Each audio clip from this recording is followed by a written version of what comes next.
Hey, what's up everyone, it's Kratos here again, and today I'm going to be doing a video on the power scaling for my boy Kratos. And in this video, or the purpose of this video is basically just to go over the universal plus stuff, you know? So like multiversal, multi-universal, multiversal, etc. So to start off, we're going to go over the Greek Pantheon scaling, okay? So for starters, in the very first game, chronologically, there's a game called God of War Ascension, and the intro basically depicts a battle or war between four primordials. But obviously there was more than four primordials in the primordial war. But in the start of the game, there's an intro for when you load it up, and it shows four primordials named Uranus, Urea, Ceto, and Chaos. Those are basically the primordials of the heavens, mountains, oceans, and life. And the two big boys are Uranus and Chaos, which is life, and the heavens or universe. And I'll get into later why I'm saying universe instead of heavens, because they're used interchangeably. But in this battle, we see Urea, or Ceto, Ceto if I'm correct. She hits Uranus, and from that one punch, we see the universe come into existence. It all explodes from Uranus's body. And I'll be posting these scans on screen as well in the videos and such. Next, we have artwork that was made from the artwork team within, Santa Monica, and it depicts Uranus as the primordial of the heavens, which better proves the fact that he did create the universe, because heavens and universe are used interchangeably. Next, we have multiple director discussions, basically describing how the primordial war went and confirming, just more confirmation on the fact that, they did create the universe. And before anyone else says in the comments or anywhere else that, well, they can't make that claim, the new God of War retconned that and they had nothing to do with it, that's very false. In this next scan here, Ariel confirms above that she worked on the new God of War for 2 years before she left the studio. The game was in development for around 5 years, so she was there for around 2 of those. So all the big story beats she had a hand in. And yet despite that, she still repeatedly said that the primordials created the universe, a statement she made last year as well in 2017, even though she had already well finished working on the new game by that time. We can also point out that the lead director of the new game, Matt Sophos' statement that each myth's interpretation are valid, despite what would seemingly be contradictions. The statement in question is here from Matt, and that'll be on screen. Now, to get more into the depth of the primordials and how the gods and titans scale to them, here is a statement by a lead director stating that the titans and gods scale to the primordials because they replaced each other. And once more, here's more artwork depicting the primordials, and again, Uranus is named the creator of the heavens. And the Gigi's in the comics as well, based on the 6 issues I believe, it says that Gigi's has stated multiple times that his father Uranus gave life to the universe. So at this point, we can easily depict that Uranus did create the universe based on all of these feats. And also, it's worth explaining that when he was hit, you see all these galaxies and stars explode from him. Those are literal, okay? And more stuff as well, stating that the universe is infinite would be here, where it says sky, universe, heavens, and cosmos are all used interchangeably. And there's also a part in the novel, if I remember correctly, where it states that Zeus created infinite skies as well. Uranus was also stated to have brought the primordial realm of chaos, which is basically a void, to order, which will all be shown later on, okay, in the video. To get on some more, basically, god scaling, which would involve, and here would involve Helios and Nyx. In God of War Ascension, Helios banishes Nyx every night, who is the primordial goddess of the stars and night sky, just to bring about the morning. The narrator outright tells us that on the edge of the Aegean Sea, where the great god Helios banishes Nyx from our night sky, so he clearly is banishing her. She is Word of God, which is basically the directors of the game. They confirm to have that same role in the series, just like in the myths, so they are equivalent to each other, from myth to the current game. It also tells us that all of the primordials were roughly equivalent based on all of this stuff and scans that I've provided. and with different strengths and weaknesses as well. And that there, you know, that wasn't just one of them. That was clearly powerful enough to rule over the rest of them. You know, unlike the Titans and Olympians who had a hierarchy. Otherwise, they all might still be alive if they could cooperate. So Helios being able to make Nyx retreat is about as good as a feat as being able to make Uranus himself retreat. As an aside, this conversation also tells us that Kronos has time powers, and how he was responsible for time coming into existence itself, which was hinted in the God of War 2 since he was the owner of the Seeds of Time. Here's some more concept art of Nyx from Ascension. There's also a multiplayer armor as well that was created under Nyx's watch, and the artwork had the armor shows that Nyx existed even during the area of the Olympian rule. So it confirms when the narrator is about to basically talking about Helios confronting Nyx. It's just not some empty metaphor about her either. It's literally talking about her. Also, we have Kratos briefly sees another dimension in God of War Ascension. When he's looking for the Eyes of Truth, he needs to go through a set task, and one of them is a mirror dimension which is guarded by a statue of Nyx, where it is eternally nighttime and never morning. So yeah. So she has her own dimension, basically. This shows that if Nyx could help it as well, it would be nighttime forever. So Helios is truly forcing her to leave as well.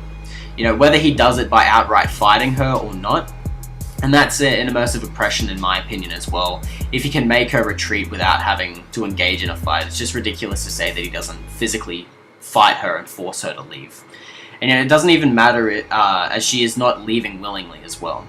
And this parallel dimension belongs to Nyx, and it's another cosmic level feat since it's the same size as the normal Greek dimension, by definition of being parallel. We have two timeline statements stating that Kronos overthrew Uranus, and it's also debatable as well. If you want to go off of how he beat Uranus in the real myth, he fucked him up quite a lot. So you can use that as a showing, because this was done off panel and off screen. But it was confirmed by directors stating that they did have a cosmic fight. To better the fact that he actually did fight Uranus as well, in the multiplayer there's a weapon called Kronos' Blade, and it also references his overthrow of Uranus by the move list names, and the move is called Betrayal of Uranus. We also have Corey, who is the creative director of God of War 2 and the current game as well. He also confirms here that God of War 2 documentary that Kronos overthrew Uranus, and that'll be on the screen. Or in the description. I'll post the sources in the description as well. Later on, we have a conversation with the God of War 3 director talking primarily about the evils that were trapped inside Pandora's box. And this is relevant as well because it talks about how the evils within Pandora's box shape reality since the beginning of time. And that references when Kronos overthrew his father, or when he was born as well. When he overthrew his father, that's also when the evil of hatred came to be, because he hated his father and such. And it also started the cycle of the father-son violence. You know, Zeus, how Zeus overthrew Kronos, Kronos Uranus, Kratos Zeus, etc.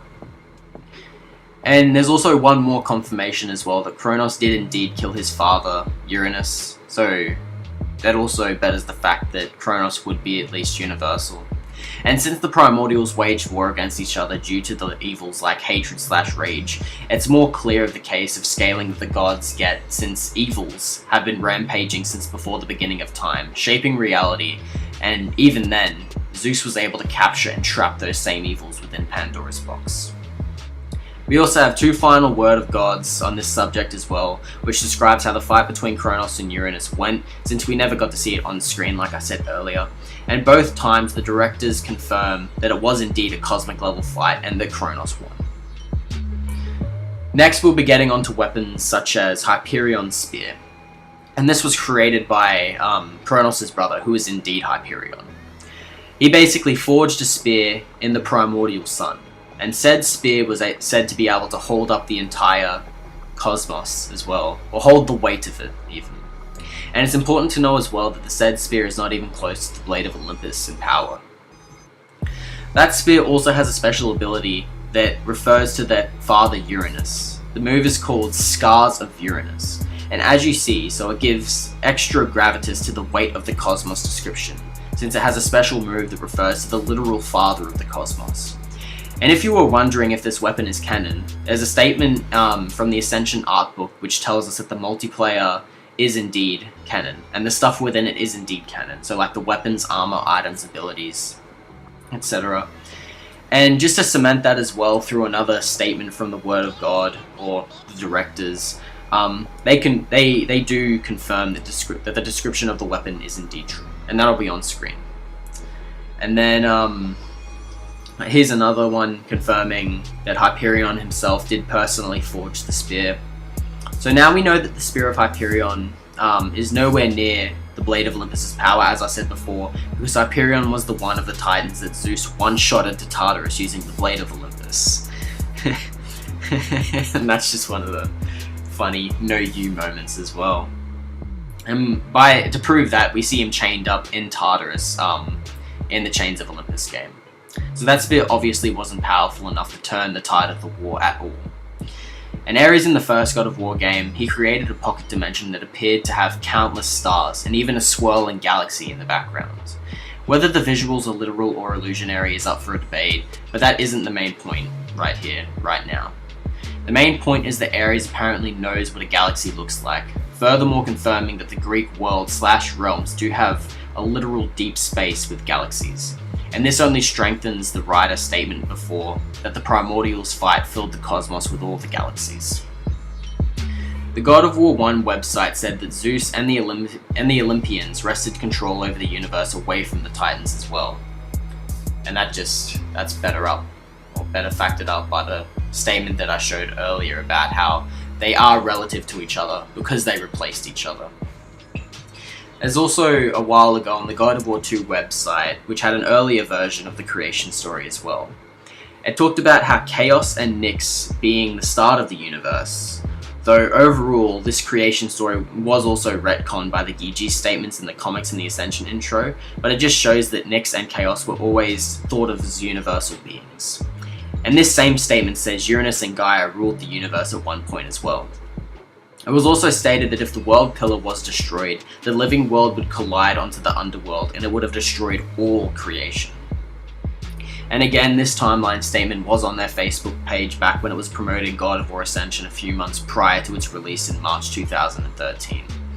And I've heard a lot of arguments as well stating that you can't, like, when I've showed these statements, they basically ask, or they say, these don't exist anymore. And of course they don't exist anymore because they only existed to promote the game. So it's just an invalid argument.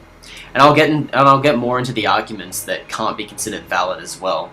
Like, for example, another one was in the Ascension opening cinematic cutscene. It shows Uranus being hit back, and most people somehow perceive that as Uranus getting his head hit off, when in reality his helmet was just getting hit off. So you can't say that Uranus died during that cutscene at all, because that would be ridiculous. Ascension was also a prequel to all the other games, so they decided to recap the series up to that point with timeline statements too.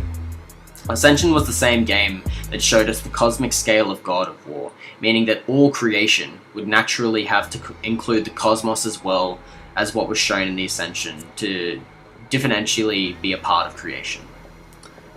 A second timeline statement also posted alongside with this. It also reiterated that all of creation was at stake during the events above with the World Pillar.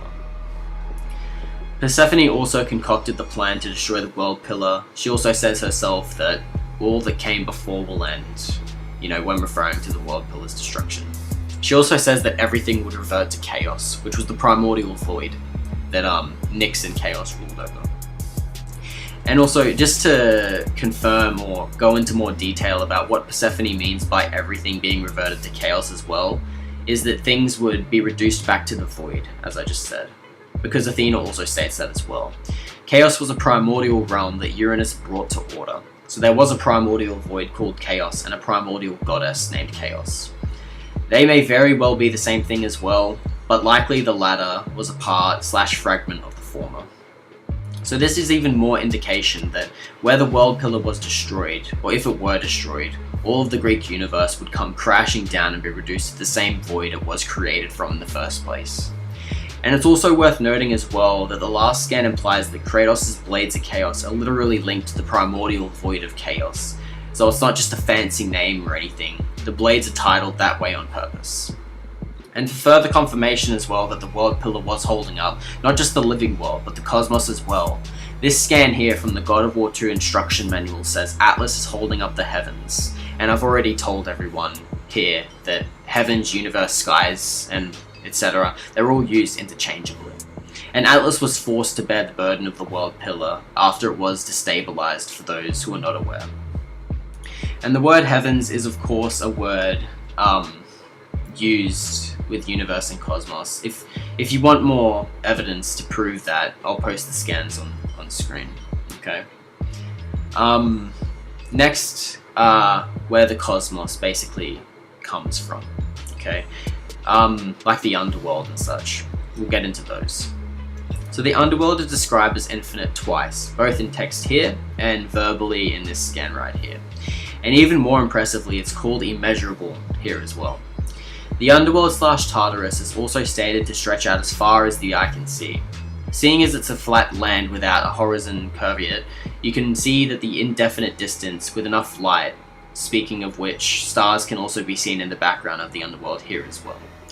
And this is concept art right here as well. It states that the underworld / Tartarus expands past the edges of the living world on top of it. So it's not bound by the size of the living world. The living world also has a finite size since it has a defined edge. But you know, the underworld is infinite / immeasurable. And to put exclamation mark on this, here is a recent Facebook conversation with Cory Barlog as well, the creative director of God of War 2 and again the current game, confirming that the underworld was indeed infinite in size. And within these two scans as well, it also explains why it makes sense and why it's true. And that's basically it for the God of War Greek Pantheon. That's basically described everything universal and so on. So, yeah. I've actually decided as well, after I go over the arguments that people tend to make and such, I'll make a separate video on the Norse scaling as well. I might add the scaling and the cosmos or history together. But basically, here are the notes that I just want to go over about the arguments that people make for the Greek games.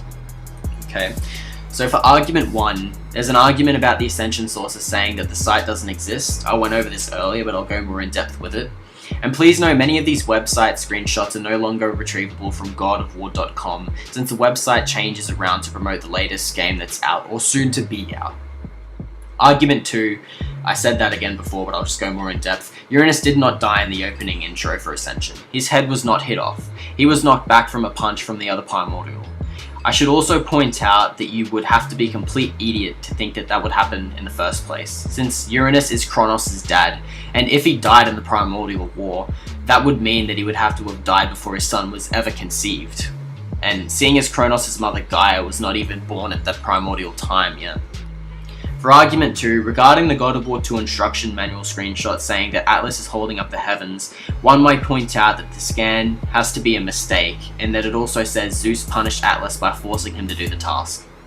It's worth noting that it wasn't revealed to us that it was Kratos who chained Atlas to this burden until God of War Chains of Olympus came out a year later, so obviously they wouldn't want to spoil the next game in the instruction manual, the current game at the time. For argument 4, if there are any questions as well on the canonicity of the God of War 6 issue comic and the God of War 1 and 2 novels, see these here on screen.